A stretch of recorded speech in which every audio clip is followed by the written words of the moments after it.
In this video, I'm going to show you how to pick up stitches on the neck, and the same technique is used for the underarm. This video is just going to show you how to do it on the neck. So this technique is going to be very similar to the technique that you used to pick up stitches in the I-cord when you were joining the I-cord at the neck and the underarms.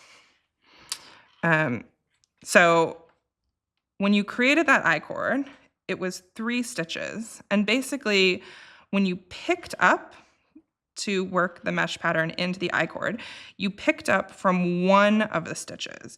And then you have this center stitch that is a nice, clean, unbroken column of stockinette. And now you're going to be picking up into the 3rd stitch that is on the edge here. So you want to start somewhere close to the middle back of your neck or the center of your underarm. For the underarm, it matters more that you start exactly in the right place. For the neck, it doesn't matter as much. So I've picked up my first stitch by going into those 2 bars, picking up that full stitch on the edge and pulling the yarn through. I'm going to do it again in the next one and the next one. At this point, it should be pretty straightforward when you're just picking up into the I-cord. If you need to pause and check to make sure that you are doing it correctly, you just want to look for that clean column of stockinette stitches. And as long as it remains unbroken, you're picking up into the right spot.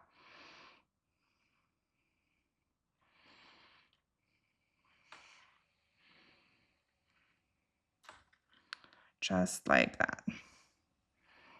Now, it will get a little bit trickier when you get to the place where the I-cord joins the edge of your work, and you're going to be moving into picking up rows instead of picking up from the I-cord.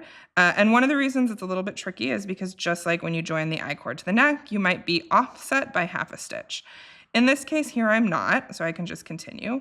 But in case you are, you want to move over so that you continue that unbroken column of stockinette up the side of your work here, like that. Okay, now the other thing that's a little bit tricky about this side is that as you're picking up the selvage stitches, it's kind of easy to accidentally skip a stitch. So I've picked up into this stitch. The easiest way to make sure you're not skipping stitches is to make sure that you've picked up one for every visible stockinette stitch here. So here's the next one.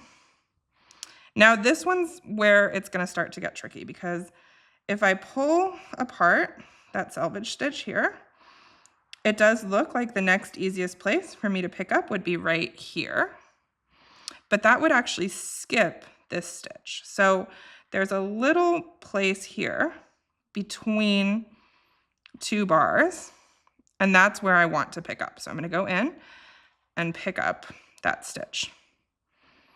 And then I'm going to do the same thing on the next one. And then again, I don't want to skip this stitch. I'm going to pull it apart.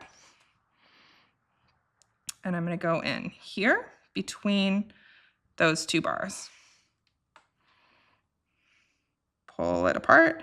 If you're having trouble seeing it, I'm going to go into this one. The next one is the tricky one in between those 2 bars here, like this.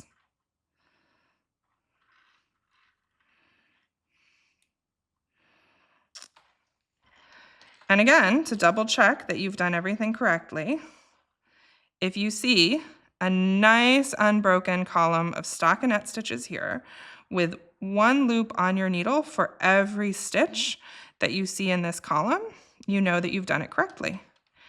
And that's how you do it all the way around the edge of the work.